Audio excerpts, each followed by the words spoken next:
Hi friends అందరూ బాగుండాలి, అందులో మనం ఉండాలి ఫ్రెండ్స్. చూడండి ఫ్రెండ్స్, హోండా చైన్ మన ఇంజన్ ఓపెన్ చేసినాము. సో దీని గురించి ఎక్స్ప్లెయిన్ చేస్తున్నాను మీకు.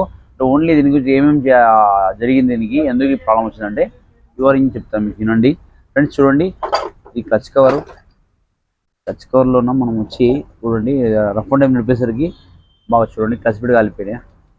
క్లచ్ పెడి మొత్తం రఫ్ అండ్ టప్ అయినాయి. సో బండి ఎంత రఫ్ వాడితే ఎలా తయారవుతుంది అని చెప్పగలుగుతాను మీకు. సో గేర్ షాఫ్ట్ ఫ్రెండ్స్ చూడండి, ఇది మనం గేర్ ఉంది కదా, ఫస్ట్ గేర్ సెకండ్ గేర్ ఉంటుంది ఫ్రెండ్స్.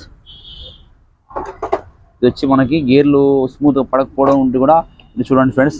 ఈ గేర్లు ఉంటాయి కదా, ఇవి మొత్తం first second third fourth gear ఉన్నాయి ఫ్రెండ్స్, ఇవి గేర్లు.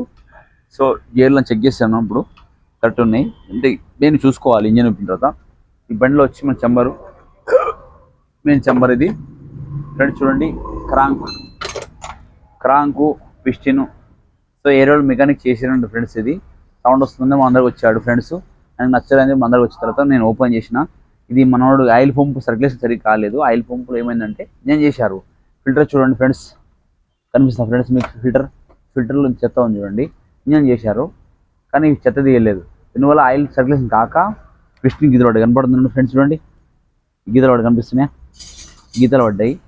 సో దీనివల్ల మొత్తం మనకు మైనస్ ఏమైందంటే చెత్త ఇట్లా పెట్టుకుని ఇంజన్ ఎట్లా చేస్తారు, మొత్తం చెక్క కడగాలి. ఫ్రెష్ కడిగిన తర్వాత చిన్న మిస్టేక్ అయింది. ఓకేనా ఫ్రెండ్స్, చిన్న మిస్టేక్ వల్ల ఇంజన్ చేయకపోవడం జరిగింది. అంటే మెకానిక్ చేస్తారు, పై మిస్టేక్ కొన్ని జూనియర్స్ ఉంటారు కదా, మిస్టేక్ అవుతుంది. చూసుకో, మిస్టేక్ కాకుండా చూసుకోవడం బాధ్యత ఉంది ఫ్రెండ్స్. చూడండి ఫ్రెండ్స్, ఇది మిస్టేక్ చేసి అంటే జరిగిపోయింది, అంటే ఆయన చేయని చెప్పలేదు, జరుగుతుంటే కామన్గా చేయకూడదు, చూసుకుంటే అయిపోయింది. చిన్న ట్రిక్ ఇది, అది వాళ్ళు మర్చిపోవడం వల్ల ఇంజన్ ఓపెన్ జరిగింది ఫ్రెండ్స్. చూడండి, సో ఇదంతా ఓపెన్ చేసి షాఫ్ట్ ఇది తర్వాత ఇది కూడా వచ్చి చిన్న మిస్టేక్ వల్ల ఇప్పుడు డబల్ పని అయింది. దీని బిల్డప్ బాక్స్ అయితే ఒక బాగానే చేయించారు. ఇది మెయిన్ ఆ ఫిల్టర్ వల్ల ఇంత ప్రాబ్లం వచ్చింది ఫ్రెండ్స్. అన్ని ఇంజన్ మొత్తం చేశారు, ఓన్లీ ఆ ఫిల్టర్ చూసుకోవడం ఇంత మిస్టేక్ అయింది ఫ్రెండ్స్. మా దగ్గర ఉన్న ఫ్రెండ్స్ చాలా మంది మెకానికల్ ఉంటారు, వాళ్ళకి మనం చెప్పేది ఏంటంటే ఇంజన్ చేసినా ఖచ్చితంగా ఫిల్టర్ ఇంపార్టెంట్ ఉంది.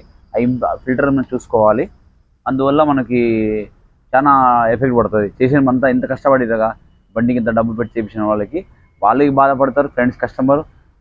నా తరపులు ఏంటంటే మన ఫ్రెండ్స్ ఇంత మంది మెకానిక్ అంతా చెప్తున్నాను, మర్చిపోకుండా మంచి చేసుకుంటే బెటర్. చిన్న ట్రిక్ అది మర్చిపోవడం వల్ల ఇంత సమస్యలు ఏర్పడ్డాయి. అదే మనకు తప్పులు జరుగుతాయి, నాకు కూడా జరుగుతాయి, చేయండి చూసుకోండి బెస్ట్ ఫ్రెండ్స్. ఓకేనా ఫ్రెండ్స్, ఈ బండి ఈ విధంగా చేసిన తర్వాత నెక్స్ట్ వీడియోలో మీకు కరెక్ట్గా ఎక్స్ప్లెయిన్ చేస్తాను. మీకు ఏదైనా వెహికల్ మీకు ప్రాబ్లం ఉంటే కూడా కస్టమర్కి కింద నెంబర్ కాల్ చేయండి. ఇంజన్ ప్రాబ్లమ్స్ ఏమైనా ఉంటే కూడా ఆల్ వెహికల్స్ కానీ బుల్లెట్ కానీ టెండర్ కూడా కేటీఎం అని ఏ వెహికల్ కానీ ఫ్రెండ్స్ చేస్తాను. మీకు ఏదైనా డౌట్ వస్తే కింద నెంబర్ కాల్ చేయండి, మా రాజు టీమ్ ఉంది. ఓకేనా ఫ్రెండ్స్, మీకు ఎక్స్ప్లెయిన్ చేస్తా. అది ఏదైనా చేసినందుకు మనం గ్యారంటీ ఇస్తా ఫ్రెండ్స్. మనం 5 year గ్యారంటీ ఇస్తాం. మీకు ఏదైనా ప్రాబ్లం వస్తే మీ వెహికల్స్ తీసుకురండి, నాది గ్యారంటీ. నన్ను నమ్మి వచ్చిన వాళ్ళందరికీ నేను గ్యారంటీ ఇస్తాను ఫ్రెండ్స్. ఓకేనా ఫ్రెండ్స్, మా రాజుబాబు నచ్చినట్లయితే లైక్, షేర్, సబ్స్క్రైబ్. బాయ్.